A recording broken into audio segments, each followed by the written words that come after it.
Hey guys, I got a story for you. True story. Oh, they're gonna cut on my finger on May the 2nd. G says, well, that'll be your birthday present. Well, yeah, thanks. Thanks a lot. Yeah, my birthday is May the 1st. May the 2nd. I don't know what time of the day. She just called me. Nurse did. The doctor's nurse. So we're gonna set you up on May the 2nd. Okay. She said, I'll let you know the details. Okay. Anyway, I don't really know what brought this story to my mind. I guess it's when I was telling that story about us kids playing with rotten eggs and cow poop and stuff like that.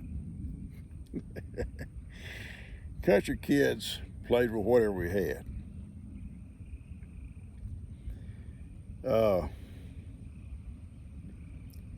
There's so many things that I look back on that, that we played with that kids today would, what's wrong with you people? Well, we was country. We didn't go to town very often. That sounds like I'm from the backwoods, but where I was, backwoods, Plum Grove backwoods. Anyway, my dad get through his old flashlight batteries. Dad, can I have them? I was little guy, little guy. And people say, oh, Lord, you play with flashlight batteries? They're dangerous. Well, I played with them. Me and old cuz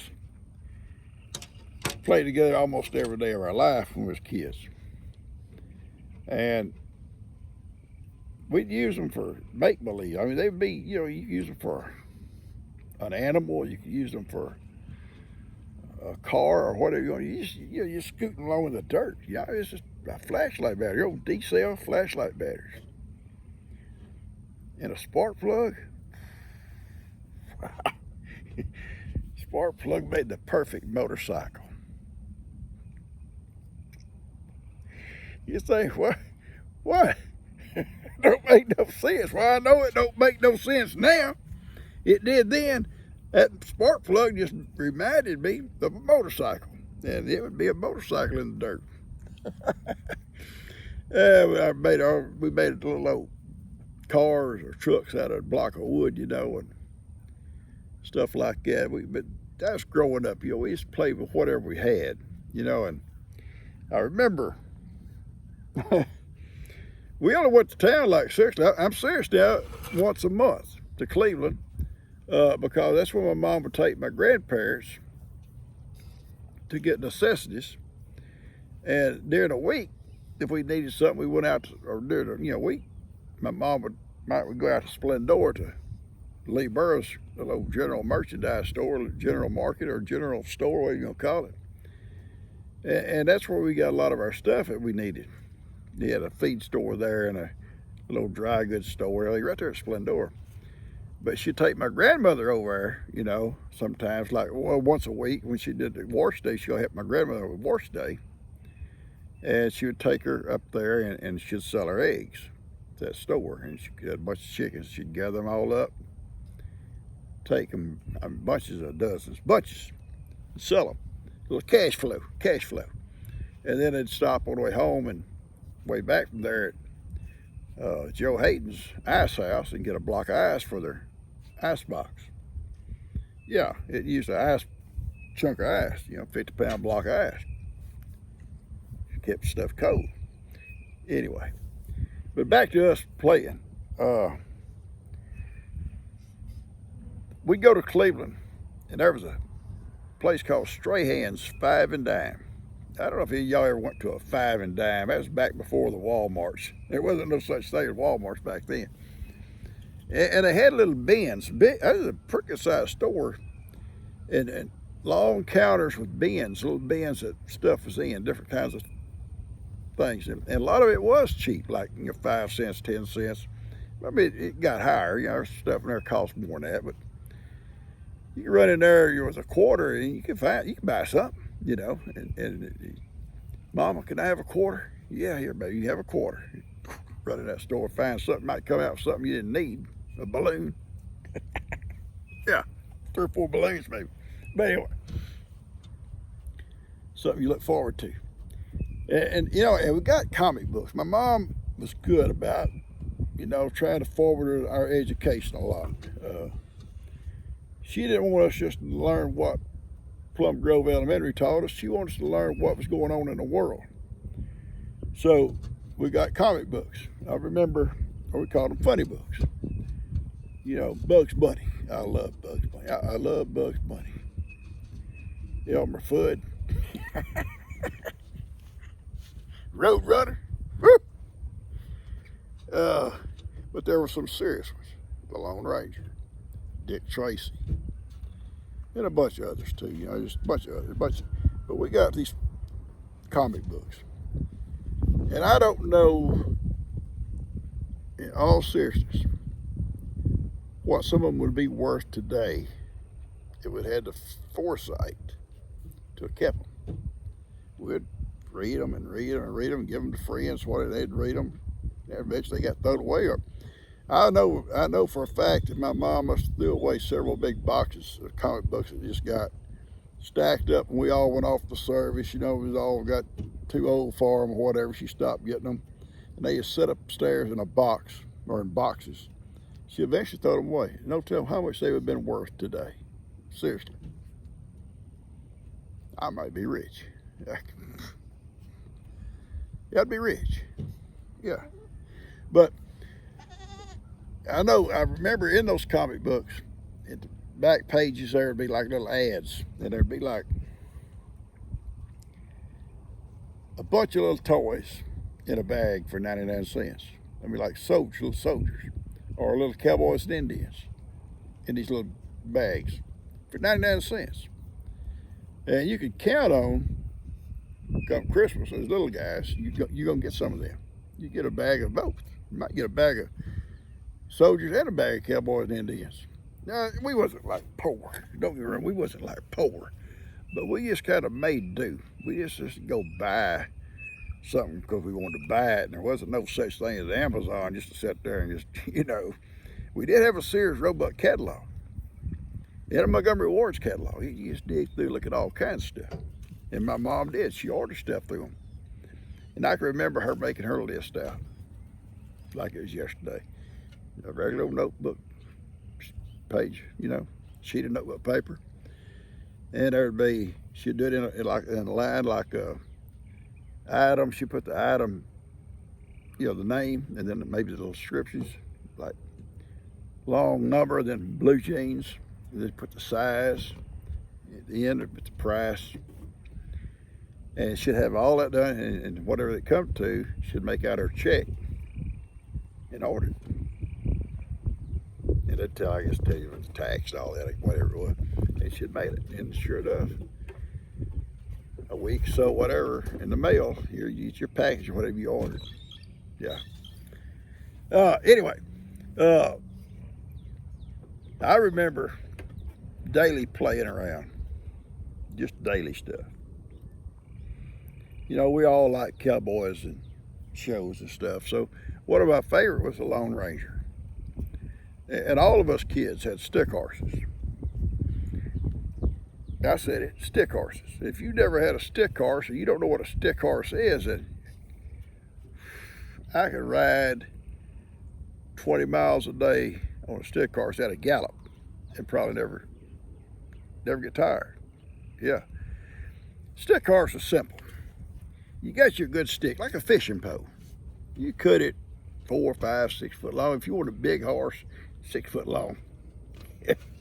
And if you was high tech like I was, you'd drill a little hole through the head, you know, up at the big end, and run an old shoestring or something through it for a bridle. You have your bridle range. And you tie it to the back door, you know, right at the back door, because Mom said, she ain't ready to get the mail. I was on that stick horse. I'd ride to the mailbox, get that mail and ride back at a gallop. Never get tired. My dad had, and being I like the long range, my dad had some silver paint. And I got some silver paint, and I painted my horse silver, and his name was Silver. Now, I never jumped on him and hollered, "Hi, yo, Silver," like Lester would do. No, I'm telling the story. Get your little scrawny butt out of the way. That just ain't right. No. You can't come down here and tell a story without interference. Nobody wants to hear your story. Your story, not right. Back in. No. Folks, I'm trying to tell this story. Lester, okay, yes, if you lay still, just lay still, I'll say it. Lester, when he was little, this is serious, he had a little speech impediment, you know? He did. And somebody says, well, probably got it from his daddy. He may have. But I talk like everybody else down here, so if nobody thought I talk bad. You okay? Okay. You okay? Okay. All right. And Tina come along, 2 years behind him, and she developed it because she she listened to him. And Lester would come out and jump off the porch or something. He'd go, "Hi-ho, Wilbur." And people said, "What's he saying? What's he saying?" Well, he was trying to say, "Hi-ho, Silver." But he was saying, "Hi-ho, Wilbur." Wilbur. I don't know. Well, anyway, they did it. She took him to Huntsville once a week for a little speech therapy. And they try to blame it on me. He got it from his daddy. His daddy don't talk right. I talk pretty good for people I hung out with. Anyway, back to my story. It's Silver, old Silver. I get on old hi-ho Silver there. I didn't call him that, but he was painted silver. And I literally, I could gallop all day long and never get tired, guys, just all day long. I was thinking, cousin and I spent most every day in the summer when we went to school with little guys in that cornfield, because it's dirt, just the corn stalks, and it's cool under that shade of that corn stalks. My dad raised some big old corn. It'd be 6, 7, 8 foot tall, and we'd be down there, playing, and we'd play with our flashlight batteries and our little wooden block cars and trucks and our motorcycles, spark plugs. and then, if we had some of them little plastic toys, we had them too. We had the little soldiers, or, the cowboys and Indians and stuff. We had those too. And it was right there where we played. It's right there where the sanctuary is now. Where Lester's Bailey's house is now.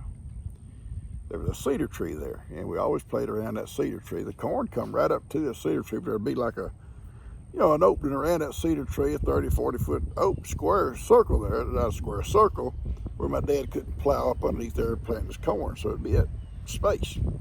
And that's where we'd always play. And up down the roads too. But years later,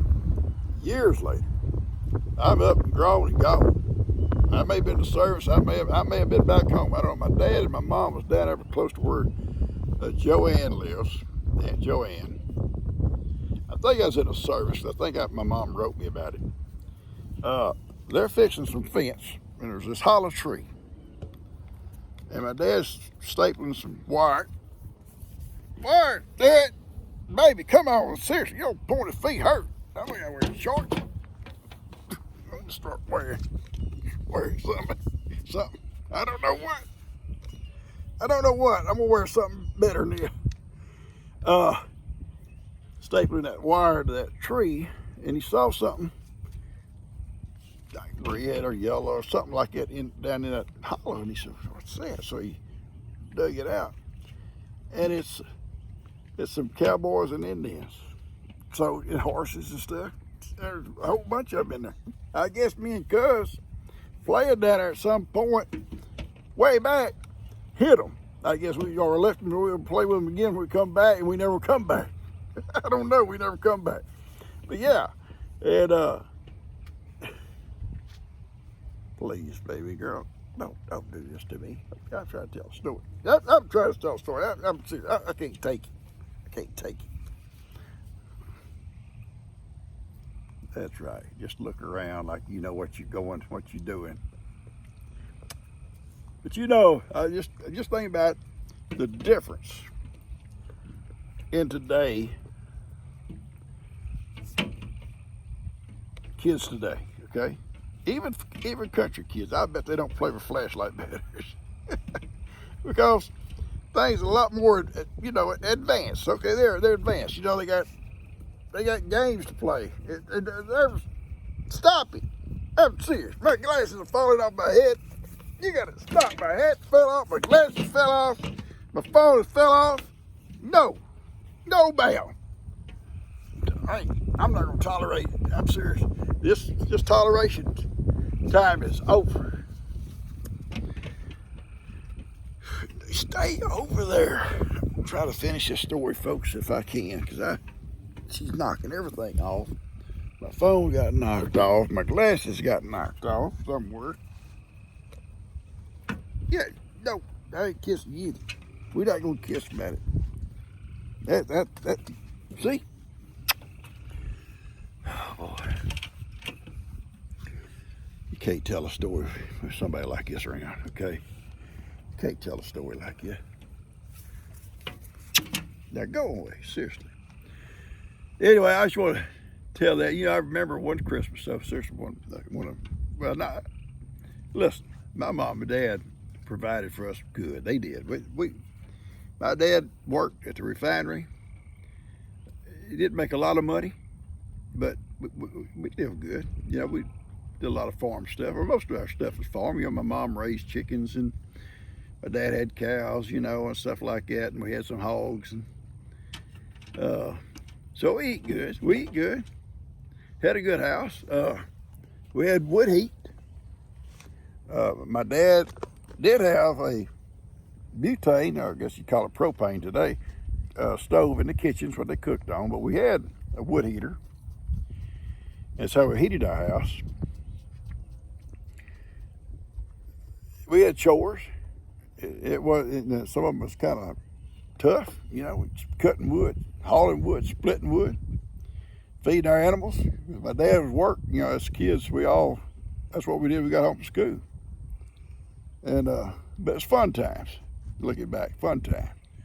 But, so I'm not trying to make it sound like, you know, we didn't have nothing to play with. So we did. We didn't need any more what we had.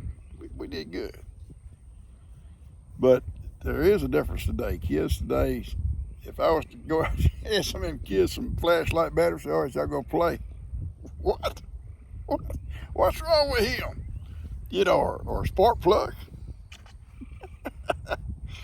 But you know, I remember one Christmas, I got a Lincoln log set, little Lincoln log set, not the big set, but a little one. But I was so excited. And I built that little Lincoln house everywhere I went. You know, maybe that's why I got a log house today. You know, I'd go out there in a hayfield, in a cornfield, and build it in the dirt. And over time, I'd lose little chunks. You get a couple of little chunks, all the notches cut out, and I'd lose it one here. The little house, it seemed like every time I built it, it got smaller and smaller. I'd losing parts. All right, guys, this is a little story I'll throw it to you. I'm going to throw this to you one night because it's not very long. Hope you'll enjoy it, though. It's just sitting here, my babies. She finally settled down. Now I can tell the story. I can tell the story now without the interruptions. All you want to do now is chew your little cud. Go ahead. They don't care. You can do it.